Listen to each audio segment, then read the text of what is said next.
तो hello friend, welcome to my YouTube channel R study.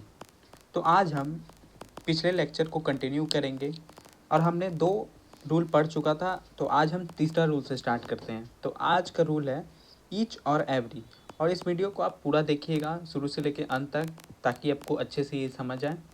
तो ठीक है, आज स्टार्ट करते हैं हम तीसरा रूल से। तो आज का रूल है ईच और एवरी। ईच और एवरी हम कैसे सेंटेंस में यूज करते हैं और ईच एवरी क्या लेता है सेंटेंस में। तो बोथ ईच और एवरी जो है वो सेंटेंस में हमेशा सिंगुलर वर्ब लेता है, हमेशा वो सिंगुलर वर्ब को फॉलो करता है और सिंगुलर वर्ब मिलेगा वो। तो सबसे पहले हम ईच को देखते हैं। तो ईच जो है वो एक एक आइटम पे इंडिविजुअली फोकस करता है, मतलब एक एक आइटम पे। ईच स्टूडेंट्स, जैसे ईच स्टूडेंट्स मतलब एक एक प्रत्येक स्टूडेंट को फोकस करता है इस। और हम लोग ईच का यूज दो लोग के लिए भी यूज कर सकते हैं, या फिर 2 से ज़्यादा लोग के लिए भी यूज कर सकते हैं ईच का यूज। और ये ईच प्रोनाउन के तरह भी एक्ट करता है, मतलब जैसे कि ईच ऑफ द स्टूडेंट्स, मतलब यहाँ पर बोल रहा है कि प्रत्येक स्टूडेंट है। और हम एडजेक्टिव के तरह भी यूज कर सकते हैं इसको, जैसे कि ईच स्टूडेंट्स। यहाँ पर स्टूडेंट्स का विशेषता बता रहा है, जैसे कि ईच स्टूडेंट्स है, मतलब प्रत्येक स्टूडेंट्स है। और यहाँ पर बोल रहा है ईच ऑफ द स्टूडेंट, मतलब सभी स्टूडेंट, मतलब पूरे स्टूडेंट को ही एक समूह ले लिया गया ईच ऑफ द स्टूडेंट के। तो हम एक एग्जाम्पल के तौर पे एग्जाम्पल से समझते हैं कि कैसे यूज होता है। जैसे कि he has a book in each hands, each hand. तो यहाँ पर एडजेक्टिव की तरह यूज किया गया है इसको, मतलब इसके पास बुक सभी हाथों में। तो हम यहाँ पर क्या यूज कर रहे हैं, singular verb, singular verb use हो रहा है। हम लोग ईच जब भी आएगा सेंटेंस में तो हम हमेशा सिंगुलर वर्ब पे ही फोकस करेंगे, मतलब सिंगुलर वर्ब ही लगाएंगे। तो एक और एग्जांपल देख लेते हैं, प्रोनाउन का यूज करते हैं, जैसे कि ईच ऑफ माई स्टूडेंट्स। यहाँ पर क्या होगा, इज़, क्योंकि बी हम लोग सिंगुलर फॉर्म यूज कर रहे हैं। इज़ वेरी टैलेंटेड, मतलब यहाँ पर जितने भी स्टूडेंट है वो बहुत ज़्यादा टैलेंटेड है। तो यहाँ पर स्टूडेंट्स हम लोग यूज़ कर रहे हैं, लेकिन स्टूडेंट में ईच आ रहा है, मतलब प्रत्येक बढ़ जा रहा है, डिवाइड हो जा रहा है, इसलिए हम लोग यहाँ पर सिंगुलर वर्ब यूज करेंगे। इसी तरह एवरी है, तो हम एवरी के बारे में, एवरी भी सिंगुलर ही वर्ब लेता है, लेकिन ये हमेशा ग्रुप के लिए, ग्रुप को दिखाता है, ग्रुप के लिए यूज़ होता है, कलेक्टिवली यूज़ होता है, कलेक्टिवली यूज़ होता है। और ये हमेशा 2 से ज़्यादा ही के लिए यूज़ होता है। लेकिन ईच था कि एक ईच 2 के लिए भी यूज हो सकता है, 2 से ज़्यादा के लिए भी यूज हो सकता है, लेकिन एवरी सिर्फ 2 ही के लिए यूज़ होगा। और ये हमेशा एडजेक्टिव के तौर पे ही हो जाएगा, एडजेक्टिव के तौर पे ही यूज होगा। जैसे एवरी स्टूडेंट, ये कभी नहीं होगा कि एवरी ऑफ द स्टूडेंट, ऐसा हम कभी सेंटेंस में नहीं यूज करेंगे।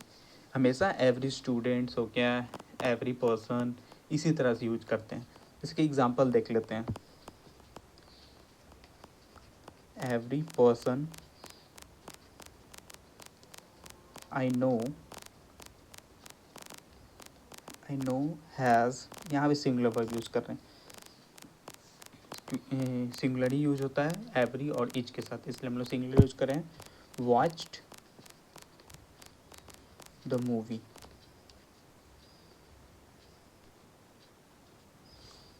और एक और देख लेते हैं, दे हैव एवरी रीज़न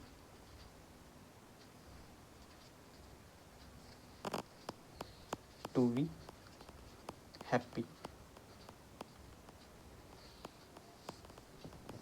तो यहाँ पर क्या है, आप यूज कर रहे हैं सिंगुलर, यहाँ भी सिंगुलर वर्ब यूज कर रहे हैं। दे हैव, यहाँ पर हम लोग एक्सट्रैक्ट नाउन की तरह भी यूज कर रहे हैं। देखिए, they have every reason to be happy, to be happy.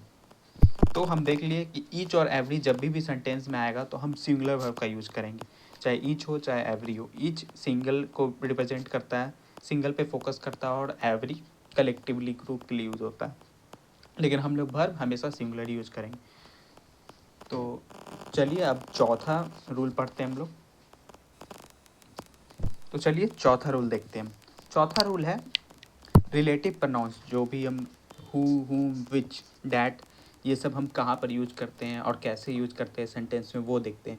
Who के साथ क्या लगेगा, विच के साथ क्या लगेगा, डैट कहाँ यूज होगा, ये सब हम देखते हैं। तो वेयर वी यूज़ हु और विच, कहाँ कहाँ हम यूज करेंगे ये देखते हैं। तो हु और हुम कहाँ यूज होगा? हु और हुम हमेशा पीपुल के लिए यूज होता है, और या फिर डोमेस्टिक एनिमल हो गया, या फिर हम कोई भी पालतू जानवर पाल रहे हैं जिसको हम नाम से बुला रहे हैं, उसके साथ हु या हुम यूज करेंगे। जैसे कि देख लेते हैं, पहले पीपुल के देख लेते हैं। C is the candidate whom we elected। तो यहाँ पर whom का यूज़ किया है क्योंकि ये भी लिविंग थिंग्स है, पीपुल है, इसलिए हम लोग इसके साथ whom भी यूज कर सकते हैं या फिर who भी यूज कर सकते हैं। तो who का एक एग्जांपल देख लेते हैं। द गर्ल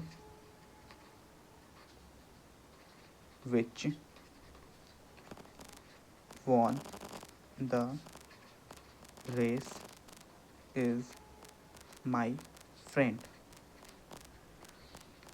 तो हम इस सेंटेंस में गलत क्या देखिए, तो यहाँ पर हम गर्ल यूज कर रहे हैं, मतलब पीपुल यूज कर रहे हैं, तो हम यहाँ पर विच यूज नहीं कर सकते।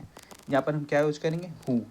The girl who won the race is my friend, मतलब जो लड़की जीती है वो मेरी दोस्त है। इसी तरह the see is the candidate whom be elected, ये ऐसी कैंडिडेट जो कि इलेक्ट की गई है। तो आप समझ सकते हैं।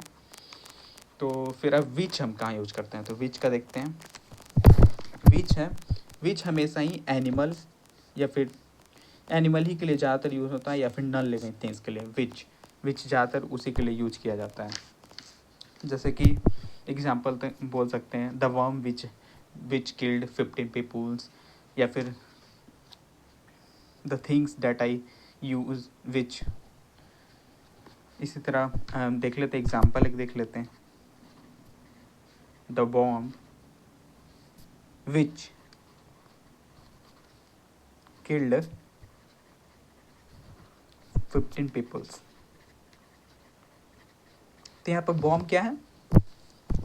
कोई थिंग्स है, कोई नॉन लिविंग थिंग्स है, कोई नॉन लिविंग थिंग्स है, या फिर एनिमल के लिए भी हम विच यूज कर सकते हैं। जैसे कि the cat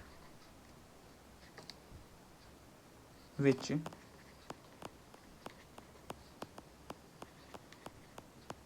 eat my fish, the cat which eat my fish. तो मतलब यहाँ पर जो बिल्ली है वो मेरा फिश खा लिए, तो यहाँ पर भी एनिमल है, तो हम उसके लिए भी विच यूज करेंगे। यही फिर अगर एनिमल का नाम होता, अगर हम एनिमल का नाम यूज़ करते, तो यहाँ पर हम हु यूज करते हैं या फिर हुम यूज करते हैं, क्योंकि वो वहाँ पर यूज किया जाता है हुम ही। और इसी तरह डैट को हम कहीं भी यूज कर सकते हैं। डैट ये लिविंग थिंग्स के लिए भी यूज हो सकता है, पीपुल के लिए भी यूज हो सकता है, एनिमल के लिए भी, थिंग्स के लिए भी। और डैट एक खास तरह का ये, जैसे कि ऑल के साथ हमेशा डैट